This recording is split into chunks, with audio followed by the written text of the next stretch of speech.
বন্ধুরা একটি circuit complete করতে কি কি প্রয়োজন হয়। সর্বপ্রথম মাইকা দেখলেন, স্ক্রু, ওয়াশার, 6 ইঞ্চি হিট সিং, একটি ভালো মানের খুব সিংটা একটু দাগ হয়ে আছে মাঝখান থেকে, 4+4 ট্রানজিস্টরের স্টিরিও সার্কিট, 10,000 মাইক্রোফ্যারাডের 100 ভোল্টের বাইজারজনের ক্যাপাসিটার, খুব ভালো মানের ক্যাপাসিটার এটি, এবং 1943-5200 ট্রানজিস্টর খুব ভালো মানের, একটি চিপিং, একটি মার্কার, থার্মান পেস্ট ভালো মানের, খুবই ভালো মানের পেস্ট এটা, যেটা আমরা ব্যবহার করে থাকি, একটি হ্যামার, ছোট্ট একটি ড্রিল বিট এবং বড় সাইজ একটি ড্রিল বিট, এটিতে ঠেট কাটা যায় খুব সুন্দরভাবে, হ্যান্ড ড্রিল ম্যাশিং।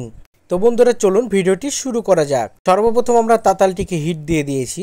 হিট দেওয়ার পর 1943 এবং 5200 ট্রানজিস্টর গুলো সুন্দরভাবে করে বসিয়ে নিলাম যাতে সোজা হয়ে থাকে, এবং ট্রানজিস্টর গুলো সোল্ডারিং করার পূর্বে খুব আস্তে করে এভাবে করে রাখতে হবে, না হলে ট্রানজিস্টর গুলো সবগুলো নড়ে চড়ে যাবে, এবং প্রত্যেকটা ট্রানজিস্টরের লেগ গুলোর মাঝখান গুলো সোল্ডারিং করে ফেলতে হবে। সোল্ডারিং করার পর হাত দিয়ে সুন্দর করে সোজা সোজা করে ট্রানজিস্টর গুলো বসাতে হবে। পরবর্তীতে ডাইন পাশে এবং বাম পাশের লেগ গুলো সুন্দর করে সোল্ডারিং করে ফেলতে হবে। সোল্ডারিং করার পর পুরোপুরি কমপ্লিট করা হয়ে গেছে। সার্কিটটি কেমন হয়েছে অবশ্যই কমেন্টে জানাতে ভুলবেন না। ধন্যবাদ সকলকে ভিডিওটি দেখা।